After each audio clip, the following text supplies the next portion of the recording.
Hello again, everybody. Red of Half Century Collecting Sports Cards with another edition of my favorite 400 cards. These were the cards we featured last time.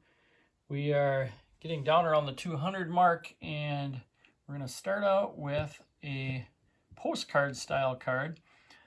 Let's see the back. And this was put out by a Milwaukee dry cleaning company. And this is of maybe the best left-handed pitcher of all time, Warren Spahn, shown with that awesome leg kick, which is why that becomes one of my favorite cards. Now, in 1953, the Braves moved from Boston to Milwaukee, and attendance that last year in Boston was only 280,000 for the whole year. They moved to Milwaukee in 53 and drew 1.8 million fans. So riding that baseball craze momentum that Milwaukee found in 53, companies like Spick and Span took advantage and came out with some sets.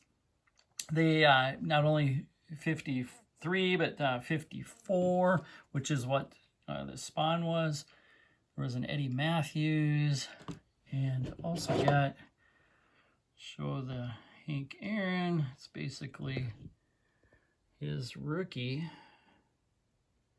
making that card a lot tougher to get. They came out with sets again in 57, and here's 1960s Hank Aaron. Another little tougher one. You don't see a whole lot of those out there, but I really like them. They're pretty cool. So that is it for Spahny. So next we got another good pitcher. 1968 Topps Denny McLain. And what makes this card really cool is basically just one thing. The Denny won 30 games this year, 31 actually.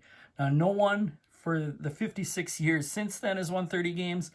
No one in the 34 years prior won 30 games. Dizzy Dean was the last to do it, 1934. So that's 90 years with only one 30-game winner. And this was the guy right here, a 24-year-old. Seen before his arm troubles and before alcohol got the best of him. And he was a pretty multi-talented guy, and I'm actually just going to show a little clip of him from the Ed Sullivan Show.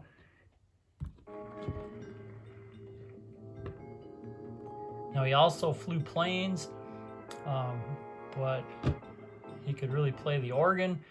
And I think they said after this little episode here, this was 68, and this was soon after the Tigers won the World Series. He came out with Bob Gibson, and Gibson played the guitar, and he played the organ. This is Girl from Ipanema. So we'll let that play in the background as I keep showing more cards. Next we have a 1952 Topps of Eddie Robinson, and put this card in there because I was listening to a podcast put out in 2021 by this 100-year-old old ball player, Eddie Robinson. And he called it the golden age of baseball. And he'd come out and he'd talk about different things that happened in his baseball career, which started in 1939 in the minors. He had unbelievable clarity and details talking about different players. He also served in World War II, so he talked some about that. He was also a pretty good player. He was a four-time All-Star. This 52 season was 11th in MVP voting. So if you ever get a chance, listen to that golden age of baseball. It was out for just less than a year because he didn't make it to 101. So it was just as he was 100 years old putting out a podcast. All right, next we've got a 1962 Topps football card, Bobby Mitchell. Now, Bobby was the last African-American to integrate any NBA, Major League Baseball, or NFL team. And it was 1962 with the Washington Redskins, which was this season. Now, I like these black border cards. I like his intensity he's got on this card. And this Hall of Famer was also quite a player. He was traded from Cleveland with Jim Brown for Ernie Davis, who actually was a draft pick by the Redskins. And then, unfortunately, Ernie Davis had leukemia and he never played in the NFL.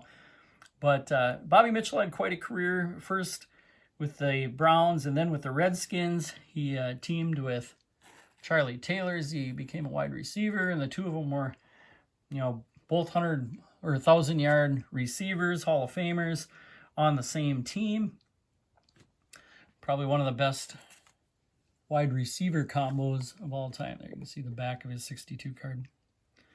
All right, next we've got a card that I really like from 1963 Topps, and two of the best players of all time, maybe both in the top 10 of all time.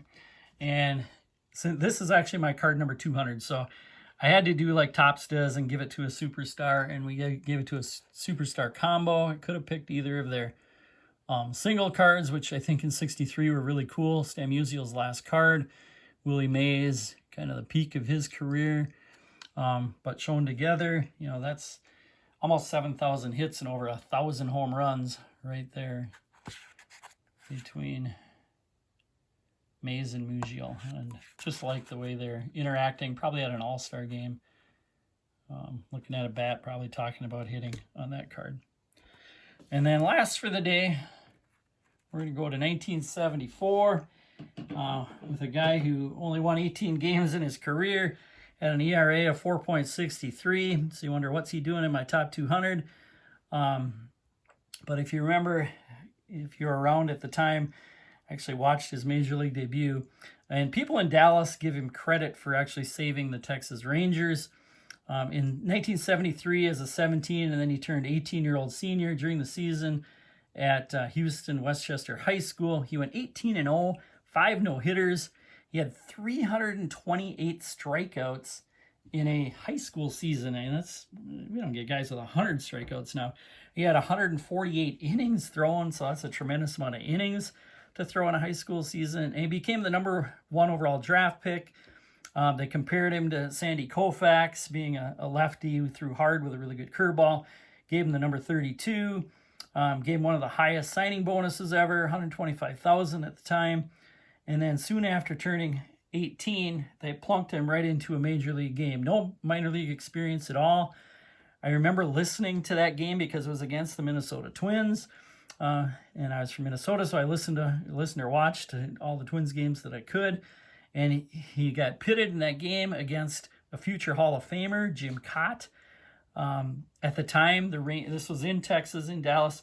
At the time, the Rangers only averaging 7,000 fans a game, and they were talking about having to move. But he sold out. It's actually the first sellout ever. The first game he pitched, over 35,000. And they kept coming for every game he pitched like that. They won that game 4-3. He had 8 strikeouts in 6 innings. But unfortunately, as the season went on, and here you can see on the back his season numbers, that as the season went on, his shoulder got more tired and tired. He came in throwing mid-90s. By the end of the season, was throwing mid-80s. Ended up with a 4-8 record, over 5 ERA, and he really never had a whole lot of success again. And they blame it a lot on, coming up so young and kind of abusing him. I don't know if they really abused him that much inning-wise, pitch-wise when he came up with the Rangers, but you look at his high school numbers, and that's probably where he got more abused. 148 innings in a high school season, that's just in a couple of months, over 300 strikeouts. So you put that with what he did in the majors, and he actually had over 400 strikeouts that season. About 250 innings pitched for a 17 and then 18-year-old. That's a lot on an arm. So he wasn't the youngest guy to ever come in and start a game. That distinction goes to 15-year-old at the time, Joe Nuxall, who actually ended up with a pretty decent career later.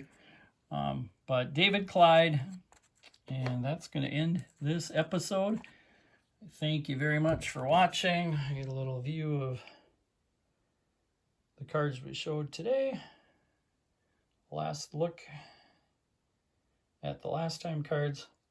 Thanks for watching. We'll see you again next time.